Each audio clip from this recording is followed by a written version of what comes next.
Балдар, силер менен биз логиканын 4 мыйзамын өттүк.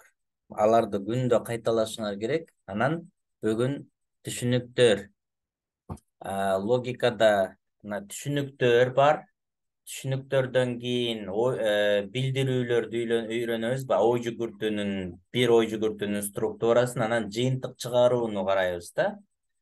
Ушул үчөө болот негизи. Ошонун эң биринчисин баштап атабыз. Түшүнүктөрдү жакшы өздөштүрүү, баягы аналогияларды жакшы чечкенге фундамент болот да силерге. Түшүнүктөр деген бул кирпич сыяктуу да. Мисал үчүн кирпичтер аркылуу биз эмнени курабыз? Имараттарды курабыз, чынбы? Кирпич жок болсо имарат жок деген сыяктуучу. Ушул биздин ой жүгүртүүбүз кирпичтерден куралат. Ошол кирпич бул түшүнүктөр. Мисалы химия илимин ала турган болсок, химия илиминде атом деген түшүнүк бар. Ошол атомдон молекулалар куралат, чынбы? Молекуладан анан заттар пайда болот. Ошол сыяктуу логикада түшүнүктөр эң негизги ролду ойнойт экен. Түшүнүктөр тилде бир сөз же сөз айкашы же татаал сөздөр менен бериле берет. Мисал үчүн карасак мына түшүнүктөрдү ручка десем бул түшүнүк, кызыл ручка десем түшүнүк, ошондой эле менин жакшы көргөн чоң атам белек кылган жашыл ручкам десем деле ушул татаал сөз, көп сөздөрдөн түзүлгөн татаал сөздүн баардыгы биригип бир түшүнүктү билдире берет экен. Түшүнүктөр мазмунусу жана көлөмү деген эки категория менен каралат да.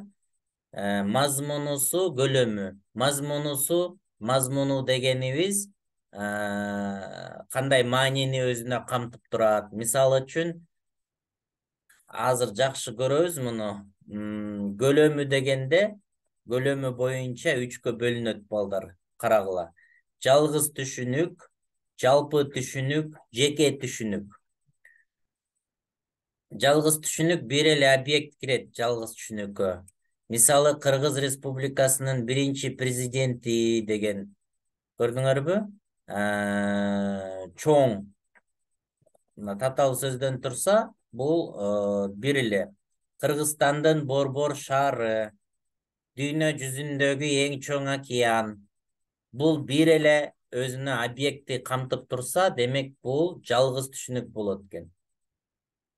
Кийинкиси жалпы түшүнүк. Жалпы түшүнүк ошондой эле жалпы жана энчилүү зат атоочтор деп коет. Грамматикада жалпы ошол жалпы түшүнүк дегенибиз ошол жалпы зат атоочу дегенибиз эле боло берет да. Шаар, океан, тоо, карышкыр. Мисалы шаар дегенде биз жалпы шаарларды элестетебиз да, дүйнө жүзүндөгү бардык шаарлар кире берет. Океан десек, дүйнө жүзүндөгү океандардын бардыгы. Көл десек, бардык көлдөр кирет. Жеке түшүнүк болсо, бул эки жандан көп түшүнүктү өзүнөн камтып турат дагы, бирок бардыгын эмес. Мисал үчүн адам деген түшүнүктү алсак, мисалы бардык мисалы кыйын да муну санаш, миллиарддаган адамдар кире турган болсо, жеке түшүнүккө деген эки жандан көп, бирок бар эмес болот да. Мисал үчүн биздин окуучулар деген түшүнүк окуучу деген түшүнүккө салыштырмалуу бир эле бөлүгүн көрсөтүп атат. Мына могул окуучу деген түшүнүктү мына бул тоголок Эйлердин диаграммасы деп коет. Ушул математикадагы бар көптүктөрдү окуганда көрөсүңөр. Ошо математикада дагы логиканын элементтери жакшы көрсөтүлөт. Ушул окуучу деген түшүнүккө дүйнө жүзүндөгү бардык окуучулар кирсе, мисал үчүн 1 миллиард окуучу бар болсо, биздин окуучулар деген түшүнүккө ушул кичинекей эле бир бөлүгү кирип калат да. Эми бул жерде мына ушундай бир бөлүгү мына биздин окуучулар, же болбосо 11 класстын окуучулары деп койсо, анда дагы бул окуучу деген түшүнүктүн дагы бир бөлүгүн ээлейт. Отличник окуучулар деп бөлсөк болот, чынбы? Ударниктер, двоечниктер депчи. Ошондой эле башталгыч класстын окуучулары, орто деп анан жогорку деп бөлүсөк боло берет да, көрүңөр бөлүнөт. Ошол кандайдыр бир бөлүгүн конкреттүү көрсөтүп атса, ошол жеке болуп калат экен. Чатка жазып турсаңар болот, түшүнбөй атсаңар сурасаңар дагы жооп берем, Андан кийин нөлдүк түшүнүктөр деген түшүнүктөр дагы бар. Буларды жакшылап өздөштүрөбүз, ошондо аналогияларды жакшы түшүнүп, жакшы варианттарын туура таап, оңой чечип жакшы болот да бардыгынан. Булар жашоодо жок нөлдүк түшүнүктөр. Бирок элдин оозунда гана айтылып жүргөн нерселер же каармандар же кубулуштар боло берет. Мисалы, жети баштуу желмогуз десе, жок да жашоодо жети баштуу желмогуздар.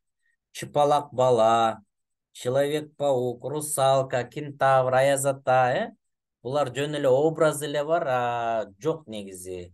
Объект катары дүйнөдө жок да булар. Биздин мээбизде эле бар, ооздо эле айтылып жүрөт, анан мультиктерде, кинолорду тартып коюшу мүмкүн, бирок алардын бардыгы ойлонуп табылган нерселер, жашоодо жок. Ушуларды нөлдүк түшүнүктөр деп коет экенбиз. Ошондой эле мына бул көлөмүнө карата 3кө бөлдүк, анан аныкталган жана аныкталган эмес деп 2ге бөлүнөт бул түшүнүктөр. Биз балдар барабардык мыйзамын өтүп атканда ушуга да токтолгонбуз. Ал эми бул түшүнүктөрдүн өзүн карап атканда дагы логиканын мыйзамдары колдонулуп аткан жерлерин көрсөтүп кете беребиз. Аныкталган түшүнүк дегенибиз, мисалы 20 жаштагы студент кыз деп айтсак, бул аныкталган түшүнүк болот. Себеби 20 жаштагы дегенде жашынан карап туруп, анан студент еще кыз 3 белгиси менен биз сорттоп кое алабыз да. Бул 20 жаштагы, бул 20 жашта эмес, бул студент эмес деп оңой эле сорттоп алсак болот. Так, андан кийин практикум дейт, эми бир аз кичине түшүнүктөрдөн берейин. Мисал, жалгыз түшүнүктөргө мына Эйфель мунарасы дейт. Эйфель мунарасы Парижде бар го, чоң мунара, ошол. Атлантика океаны, Ай, чоң тамга менен асмандагы мына жерден спутниги катары. Франциянын борбору Париж, жалгыз түшүнүк. Чыңгыз Айтматовдун Жамиля повести, Кыргыз Республикасынын драм театры, World of Warcraft деген компьютер оюну, жалгыз түшүнүк. Менин бакчамдагы алма, мисалы мен айтып атсам, сен айтып атсаң, сенин бакчаңдагы алма болсо, мына жалгыз түшүнүк болот. Сүрөтчү Винсент Ван Гог, Салам Нью-Йорк тасмасы, Apple компаниясы, Tesla Model S автоунаасы, Алякса мечити, Сарынжы бөкөйгүүсү, Улуу Кытай дубалы. Түшүнүктүү болуп калдыбы эми? Калгандарында окусаңар болот. Жалгыз түшүнүктөр дегенибиз грамматикадагы энчилүү аттарга окшош. Ошол энчилүү аттарды алсак болот. Жалгыз айырмасы, нерсенин аныктамасы дагы жалгыз түшүнүк катары кеткен учурлар бар дейт. Нерсенин аныктамасы. Аныктама боюнча дагы атайын тема өтүлөт. Түшүнүктөрдү бөлүү, түшүнүктөргө аныктама берүү деген тема бар. Логикада өзүнүн эрежеси, аны дагы үйрөнөбүз. Мисалы карасаңар, энчилүү аттан айырмасы деп атпайбы, аныктамалар да кетип калат дейт. Мисалы, дүйнө жүзүндөгү эң узун дарыя деп айтсак, бул Нил дарыясынын аныктамасы катары да. Ошол дүйнө жүзүндө эң узун дарыя деген ушул аныктаманы дагы жеке түшүнүк деп кабыл ала берет экенбиз. Көрдүңөрбү? Себеби биздин мээбизде ошол түшүнүк деле, Нил деген сөз деле бирдей эле образды жаратат деп турат, Эми балдар тапшырма бар. Тапшырманы аткарышыбыз керек. 50 жалгыз түшүнүк таап жазгыла дейт. Азыр силер деле чатка түшүнүктөрдү жазсаңар болот. Мен ошол жалгыз түшүнүккө кирет же кирбейт деп айтып бере алам. Так, азыр андан кийин бул биринчи тапшырма. Азыр бул тапшырмаларды аткарабыз. Мен дагы калган тапшырмаларды дагы берип коеюн. Экинчи тапшырма жалпы түшүнүктөр дейт. Жалпы түшүнүктөргө мисал келтирсем, жаныбар, жаныбар десе бардык жаныбарларды өзүнө камтыйт. Шар, дүйнө жүзүндөгү бардык шарлар. Борбор шар. Борбор шар деген дагы бул жалпы түшүнүк. Бардык өлкөлөрдүн борбор шарлары бар. Ошолорду өзүнө камтыган түшүнүк. Китеп, дарак, тил, тасма, гүл, планета, музыкалдык музыкалык инструмент, дарыя, искусство автоунаа жана башка. Могул жактагыларды окуп чыккыла жакшылап. Анан тапшырма аткарганда бул жактагы бар нерселерди жазбашыңар керек, макулбу?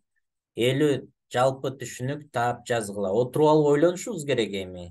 Мээбиздин ичиндеги түшүнүктөрдү жалгыз, жалпы, жеке деп сорттошубуз керек.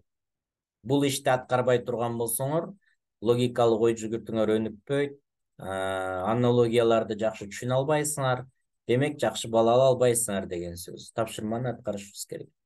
Нөлдүк түшүнүктөр, боштук дейт, эч нерсе, даамсыздык, түссүздүк, нейтралитет дейт, Спайдермен, Наруто, Бэтмен жана башка. 20 тонналык наристе дейт. 20 тонналык эмес, 1 тонналык наристе деле жок. Бирок негизи булар эмне болуп калат экен? Нөлдүк түшүнүк. Өзүңөр ойлоп тапсаңар болот, жашоодо жок нерселерди, ошолор нөлдүк түшүнүк болот. 50 нөлдүк түшүнүк таап жазгыла дейт, Так, мына ушул 3 тапшырма болду. Азыр биз түшүнүктөрдү жеке, жалпы жана жалгыз деп 3кө бөлүп, анан 50дөн тапшырма аткарышыбыз керек. Ойлоп табышыбыз керек.